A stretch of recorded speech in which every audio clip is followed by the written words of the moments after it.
Bonjour, cher ami. Je sais vivre dans l'humiliation et je sais vivre dans l'abondance.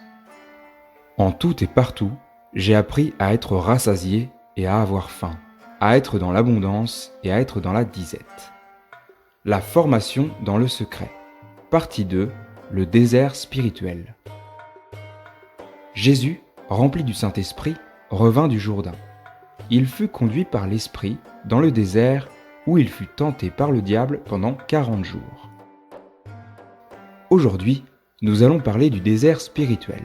Qu'est-ce que le désert en termes de spiritualité et comment le traverser sans tomber dans les pièges de l'ennemi?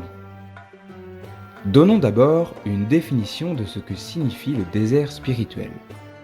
Le désert est un lieu sans végétation, sans eau ni nourriture, un lieu de solitude, d'épreuves, de difficultés, un lieu peuplé de serpents et de scorpions. Le désert spirituel est donc un temps de vie difficile dans la vie d'un chrétien. C'est un moment d'épreuve où le croyant va être confronté à ses ennemis spirituels et ses ennemis physiques. Un moment où il va devoir faire ses preuves devant Dieu.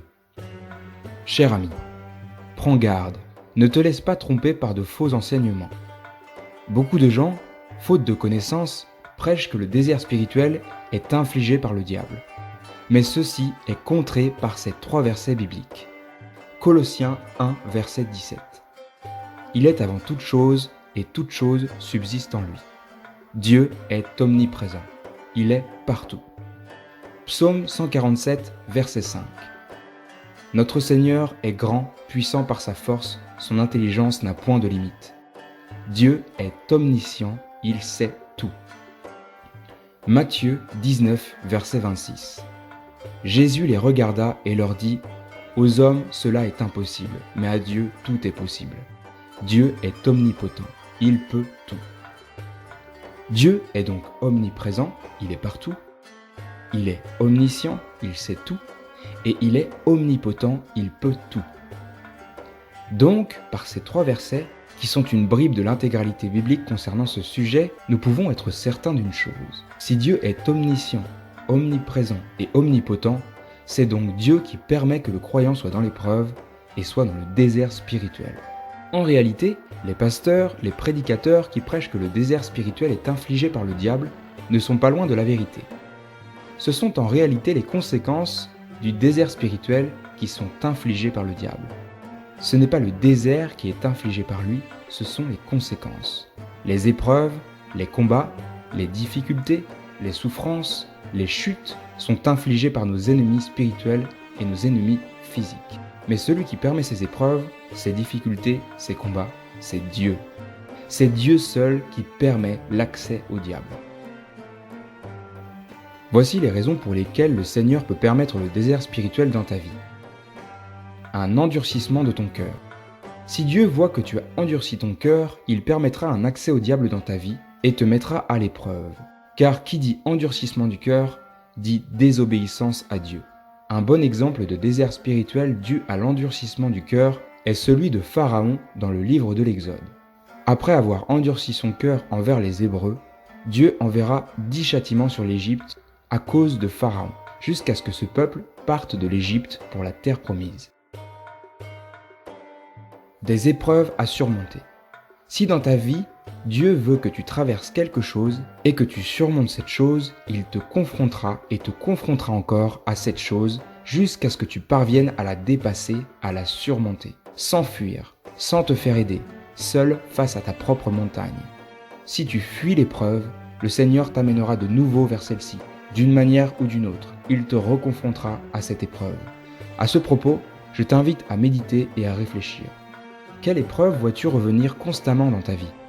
Qu'est-ce que tu n'as jamais réussi à surmonter, mais devant quoi Dieu te met régulièrement ?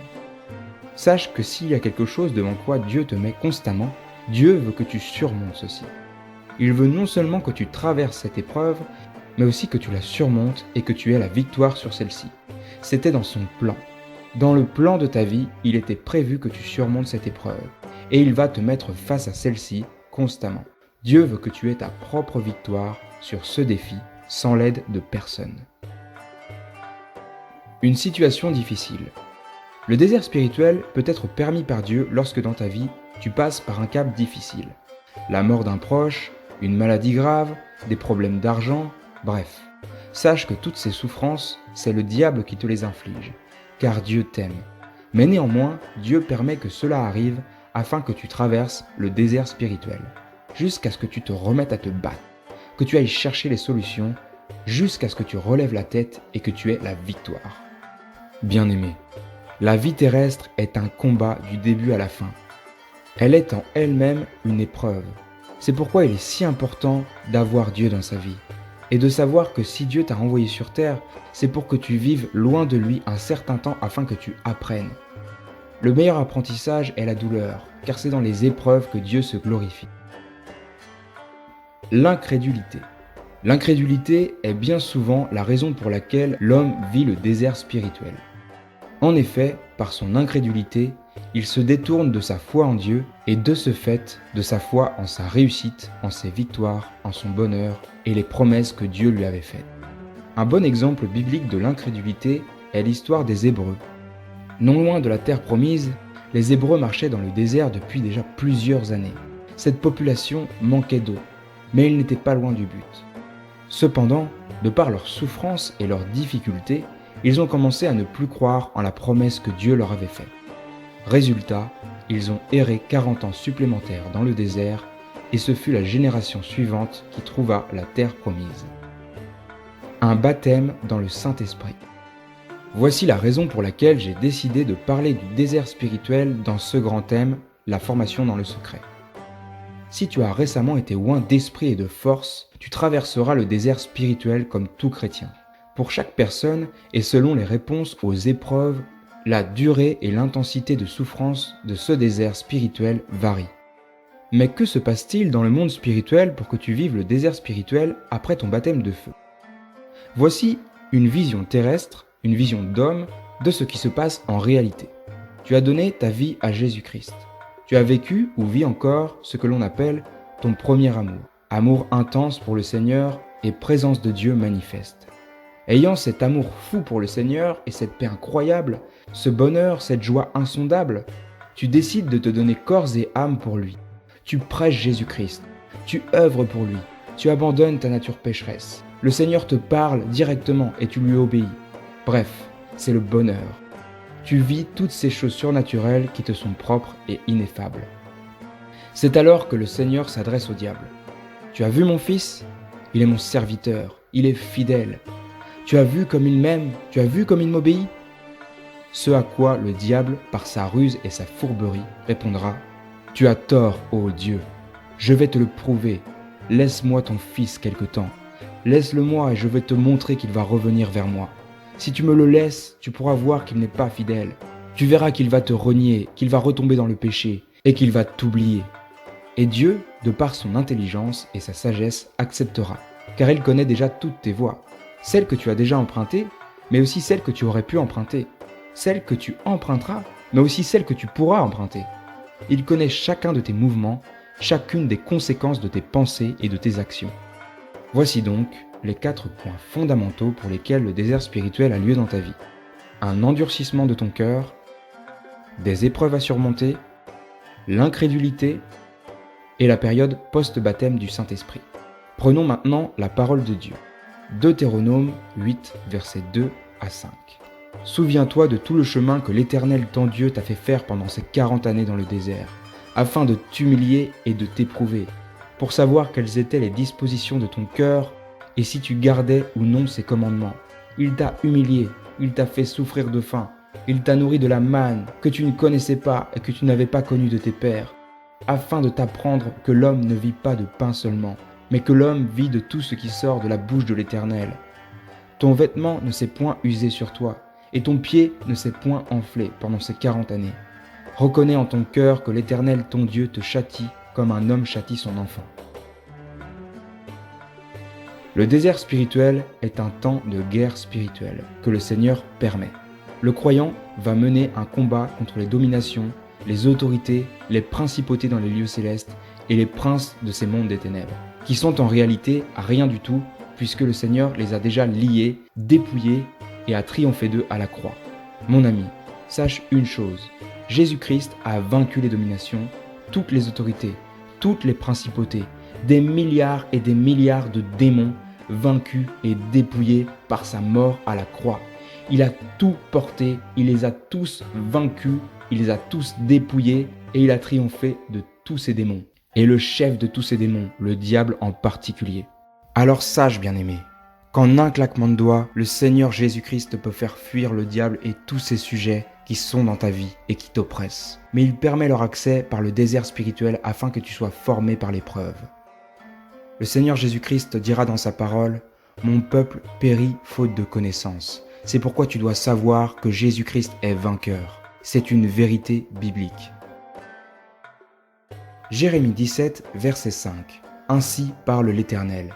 Maudit soit l'homme qui se confie en l'homme, qui prend la chair pour son appui et qui se détourne du cœur de l'Éternel. Il est comme un misérable dans le désert, et il ne voit point arriver le bonheur. Il habite les lieux brûlés du désert, une terre salée et sans habitants. Béni soit l'homme qui se confie en l'Éternel, et dont l'Éternel est l'espérance. Il est comme un arbre planté près des eaux, et qui étend ses racines vers le courant. Il n'aperçoit point la chaleur quand elle vient, et son feuillage reste vert. Dans les années de sécheresse, il n'a point de crainte, et il ne cesse de porter du fruit. Voici, si tu places uniquement ta confiance en l'homme encore et encore, tu seras déçu. Tu dois méditer Jérémie 17, verset 5. Dieu va t'éprouver. Bien, voici maintenant les raisons pour lesquelles Dieu va t'éprouver. Premièrement, pour que tu ne places plus ta confiance en l'homme, mais en Jésus-Christ. Deuxièmement, que tu sois en capacité de chasser les démons par l'autorité que Dieu t'a donnée par son Fils Jésus-Christ. Troisièmement, que tu lui prouves que malgré les luttes et les combats, malgré les épreuves, malgré tout ce que t'inflige le diable, tu restes fidèle à lui. Quatrièmement, que tu apprennes à te servir des 6 armes de Dieu qui sont la ceinture de vérité, la cuirasse de la justice, les chaussures de l'évangile de paix, le bouclier de la foi, le casque du salut et l'épée de l'esprit. Et que tu apprennes à prier correctement, à prendre autorité correctement, à lutter correctement et à te battre correctement. Ce 4e point que je viens de décrire rapidement sera développé en détail dans la prochaine vidéo de cette série sur la formation dans le secret. Je recite donc les raisons pour lesquelles Dieu te fait passer par le désert spirituel pour te former. Apprendre à placer ta confiance en Jésus-Christ et non en l'homme. Apprendre à chasser les démons. Prouver à Dieu que malgré les luttes et les combats, tu restes fidèle à lui. Et apprendre à te servir des 6 armes offensives de Dieu. Mon cher ami, je te le dis avec beaucoup d'amour, nous sommes tous passés par là. Quand tu crois souffrir, Dieu te forme. Quand tu crois que Dieu n'est plus là, Dieu a les yeux rivés vers toi. Il t'observe avec attention. Il attend de voir comment tu réagis, de voir ce que tu fais, de voir si tu rechutes, de voir tes réactions, de voir la façon dont tu réagis aux choses, la manière dont tu pardonnes à ton prochain, la manière dont tu réagis aux oppressions. Mais Dieu est là, il est avec toi, il est présent et il t'aime toujours. J'espère que tu prendras ce message avec beaucoup d'amour. Maintenant que nous avons vu ce qu'est le désert spirituel, pourquoi le croyant le vit et pourquoi Dieu le permet, voici une aide objective pour t'aider à traverser ce désert sans tomber dans les pièges de l'ennemi spirituel comme physique. Je vais te donner 5 clés. La première est la prière. Tu dois t'exercer à lier les démons et à les expulser dans les flammes de l'enfer. Tu dois prier pour lutter. Ne demande pas d'aide à un homme limité dans son intelligence et dans sa force. Demande de l'aide à Jésus-Christ, qui lui n'a pas de limite dans sa force et dans sa puissance. Dans la prochaine vidéo, nous verrons notamment comment tu peux t'exercer à prier et comment bien prier. La deuxième clé est de lutter contre les dissuasions du diable.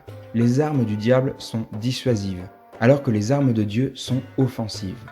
L'ennemi, par l'accès que Dieu aura permis dans ta vie, dans le désert spirituel, va donc tenter de te faire chuter dans tes propres faiblesses et dans tes propres péchés antérieurs. Si tu étais par exemple alcoolique, il va t'envoyer des esprits de colère, des esprits de tristesse et t'inciter à reboire. Tu dois lutter. Si tu étais par exemple dans l'impudicité, il va faire venir dans ta vie les pires personnes, les personnes les plus destructrices, ayant une beauté extérieure correspondant à tes goûts charnels afin que tu redeviennes impudique. Tu dois lutter. Si tu étais violent, Il va envoyer des esprits sur les personnes de ton entourage ou les personnes que tu fréquentes, que tu rencontres, afin que ces personnes te fassent redevenir violent. Tu dois lutter. Pour résumer, le diable connaît tes travers.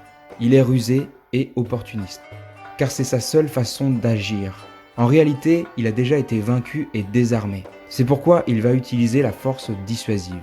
Mais mon cher ami, retiens une chose. Il est écrit que Dieu ruse avec le pervers. C'est pourquoi Dieu a déjà gagné pour toi.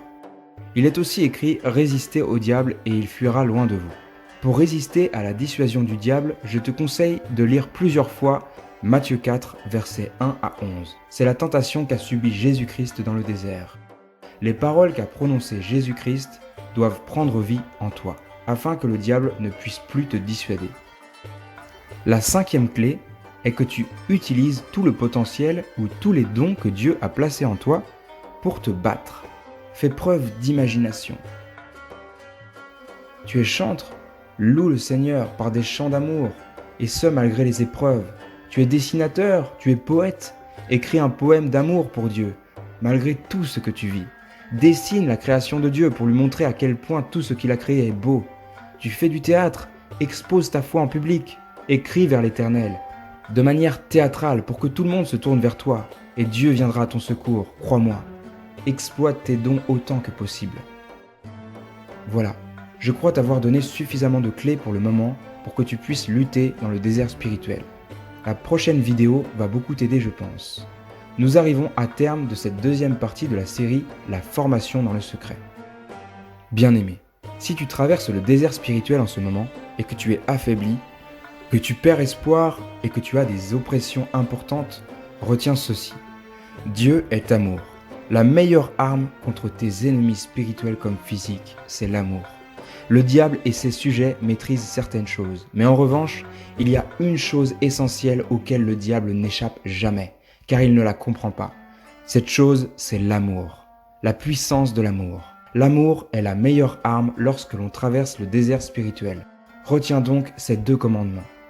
Aime le Seigneur ton Dieu de tout ton cœur, de toute ton âme et de toute ta pensée. Aime ton prochain comme toi-même. Malgré toutes les épreuves que tu vis ou que tu as vécues ou que tu vivras, retiens ces 2 commandements et le Seigneur sera toujours avec toi. Mon cher ami, tout chrétien est passé par cette étape et personne n'est à l'abri d'y repasser un jour, moi y compris. C'est pourquoi je te dis une chose, tu n'es pas le ou la seule à vivre le désert spirituel.